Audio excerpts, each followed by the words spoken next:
Two idiots with a death wish. That's probably the most honest way to describe us. Simon Yates was 21. I was 25. We were British climbers who'd been chasing bigger and bigger routes across the Alps and beyond. And we'd reached that dangerous point where you've done enough hard climbs that you start thinking you're ready for something truly stupid. The target was Ciula Grande, a 6,344-meter peak buried deep in the Cordillera Huayhuash mountain range in the Peruvian Andes. Nobody had ever climbed its western face. Several teams had looked at it and walked away. The west face was a near vertical wall of ice and rock that went straight up for thousands of meters, with overhangs and unstable snow ridges and the kind of exposure that makes your legs go funny just looking at it. We wanted it. We recruited a third person, Richard Hawking, a fellow British traveler we'd met in Peru, to stay at base camp and manage supplies while Simon and I made the climb.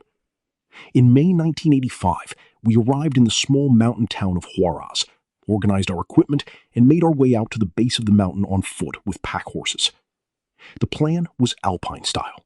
No fixed ropes, no established camps, no support team on the mountain. Just the two of us moving fast and light, carrying everything we needed on our backs. Alpine style is how you climb something this ambitious when you're young and don't have the money or the manpower for a traditional expedition.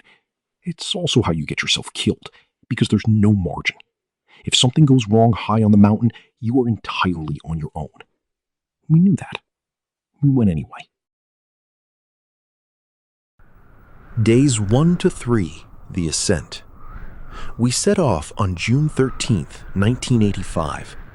3.5 days of grinding upward, crampons biting into steep ice, bivouacking in whatever shelter we could scratch out of the slope, melting snow for water, barely sleeping.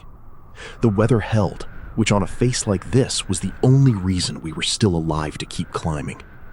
On the morning of June 18th, roughly 3.5 days after we'd left base camp, Simon and I reached the summit of Ciula Grande.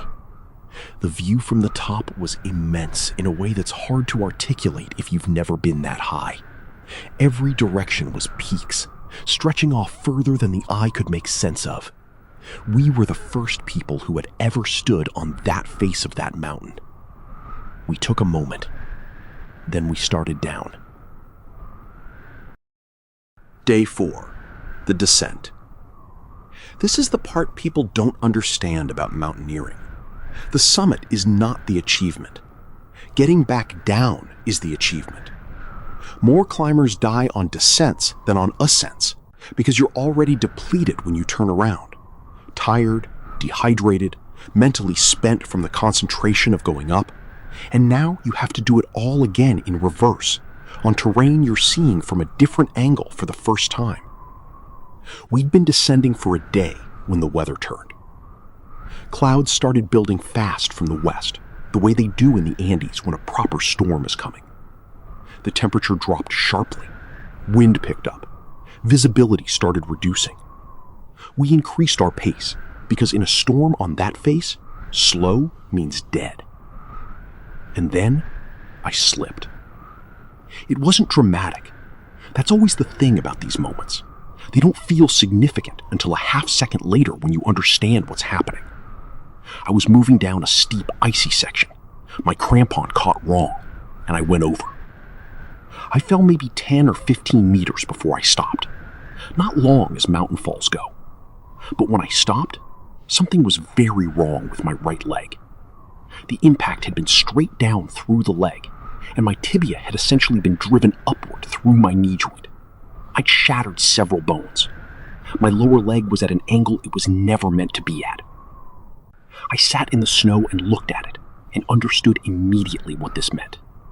At nearly 20,000 feet, with no rescue service, no helicopter that could reach us, no way to radio for help, a broken leg is a death sentence. I could not walk. I could not descend normally. And the storm that was building wasn't interested in waiting for us to figure something out. Simon came down to me and looked at the leg. He didn't say it was bad. He didn't need to. "We'll get you down," he said. And then he started working out how. Day 5. The lowering system. What Simon came up with was brutally simple. We had 45 meters of rope. He would anchor himself to the slope above, lower me on the full length of the rope, then down climb to reach me, and repeat the process.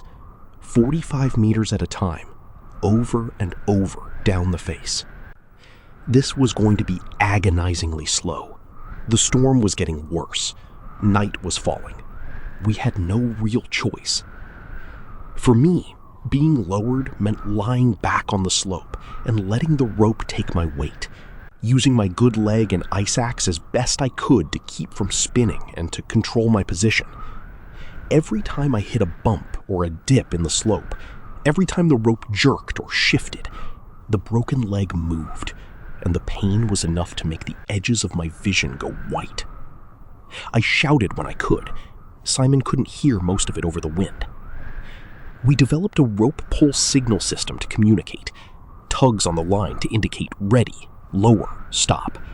It worked, mostly. We ground through pitch after pitch as the temperature fell and the storm built around us. Hours passed. Neither of us spoke much. There wasn't much to say. Simon was exhausted. Had to have been, but he kept going. I focused on not screaming every time the rope pulled taut against my harness and the movement transferred into my leg. We were making progress. Slow, brutal progress, but progress. Day 6. The edge. And then I went over an edge I couldn't see. The slope simply disappeared beneath me. One moment I was in contact with the mountain, the next my feet were swinging free in open air. I'd been lowered over the lip of a cliff, and now I was hanging in space directly above a crevasse, a massive crack in the glacier, opening up below me like a throat. I tried to shout up to Simon. The wind took it. I tried to climb the rope. My arms were already used up from hours of this, and I could barely move upward. I tried to find the cliff edge with my feet, to get some purchase that might let me lever myself back up. Nothing. The overhang above me meant the wall curved away. I was just hanging. Above me, Simon couldn't see me. He didn't know I was over a cliff. He didn't know there was a crevasse below me. All he knew was that the rope had gone taut and stopped moving, and something had gone wrong. And his belay seat, the anchor he dug into the slope, was starting to collapse under the sustained load. He held on for over an hour. I know that now. At the time, hanging in the dark, I didn't know anything except that I couldn't get up and I couldn't get down, and I was getting colder by the minute. Then the rope went slack, all at once, like it had never existed. I fell. The crevasse. 100 feet. That's roughly how far I dropped before I hit an ice ledge at the bottom of the crevasse, crashing down onto my back in the dark, the impact slamming through every part of me at once. I lay completely still for a long time. I was alive. That was genuinely, completely surprising. I took stock slowly. Broken leg, worse now, obviously. Everything else beaten but intact. Ice axe, still with me. And above me, dangling down into the crevasse, the cut end of the rope. Simon had cut it. He'd held on as long as he physically could, and then he'd made the only decision available to him to avoid being pulled off the mountain himself. He had no way of knowing I'd land on a ledge instead of falling all the way to the bottom. He would have assumed I was dead. Which meant no one was coming. I was alone in a glacier cave 30 meters below the surface, with a shattered leg, no food, and the temperature dropping. The walls around me glowed blue-green, ice lit from above by the crack of light that was too far up to reach. Beautiful in its way. It didn't feel beautiful. I had two options. I could sit on this ledge and wait, for help that wasn't coming, for a death that was, or I could find a way out. I looked down. below my ledge, the crevasse dropped further into darkness. But at the far wall, lower down, there was a faint glow. Not from above, from the side. An opening of some kind, snow or ice lit from outside. Going down felt completely insane. Down was further into the mountain, further from the surface, further from any chance of survival. But up was impossible, and sideways was ice wall.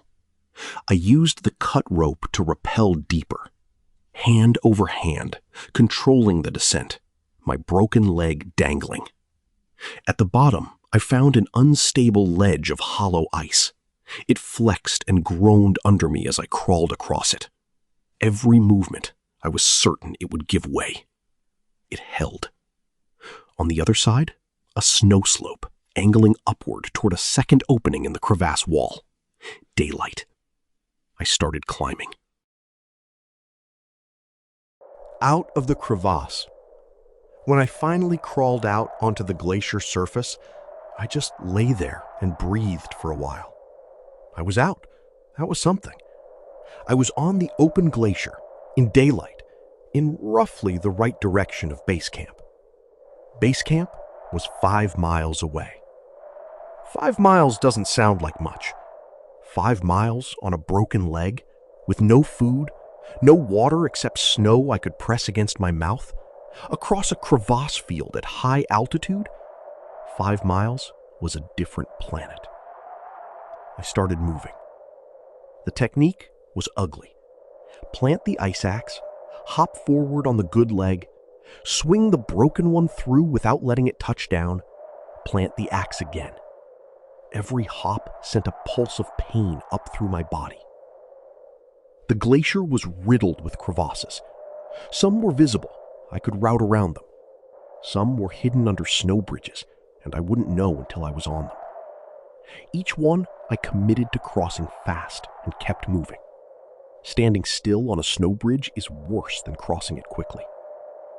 I broke through 2 of them. Both times I caught myself with my arms over the edge and hauled out. The second time, my broken leg caught the lip, and the pain was extreme enough that I nearly blacked out. I sat there for a minute, breathing. Then I kept going. By nightfall, I'd covered very little ground. I dug in and tried to sleep. The mental game. I woke up, and the first thought was the bad one. Simon thinks you're dead. Richard thinks you're dead. They will leave. I knew they had to.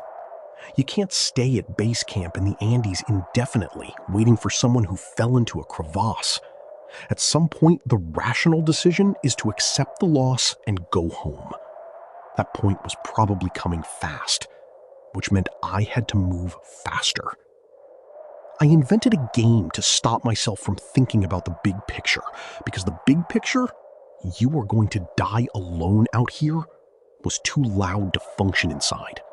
Instead, pick a target, a rock, a patch of discolored snow, a ridge.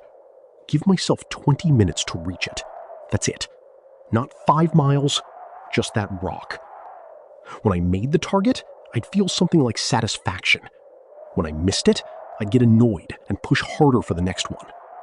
It sounds childish. It worked. It kept the "you're completely finished" thought from taking hold long enough for me to keep moving. I had no food. Nothing.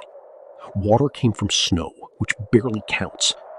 I was burning through whatever reserves my body had left, running on empty in the most literal sense. And the altitude at this elevation made every calorie matter twice as much. The crevasse field eventually gave way to moraine, loose rock and debris left by the glacier. Harder to move on, no more hidden snow bridges to worry about. Different problems. The last 9 hours. At some point in the dark, I knew I was close. I could sense it more than see it. The terrain felt right. The direction felt right. I was probably 10 minutes walking distance from the camp. It took me 9 hours. I was crawling through snowfall, in and out of consciousness, my body running on something that wasn't energy anymore, sheer dumb momentum. I was shouting, or trying to. My voice wasn't much by this point, but I was shouting Simon's name into the dark over and over. Richard Hawking heard me. He came out of the tent with a torch, heard the sound, and followed it out into the moraine. He found me crawling toward the camp in the dark. He called for Simon. They dragged me into the tent. Simon's face when he saw me is something I don't have the words for. After. They kept me at base camp for several days. Water, warmth, small amounts of food. When I was stable enough to move, they got me down to the nearest village and eventually to a hospital in Juarez where surgeons operated on the leg. It healed. Not perfectly, not without complications, but it healed. I climbed again. Not with Simon. We drifted apart over the years and eventually stopped being in each other's lives. But I got back on mountains, which was the only thing that mattered. I have never blamed Simon for cutting the rope. Not once.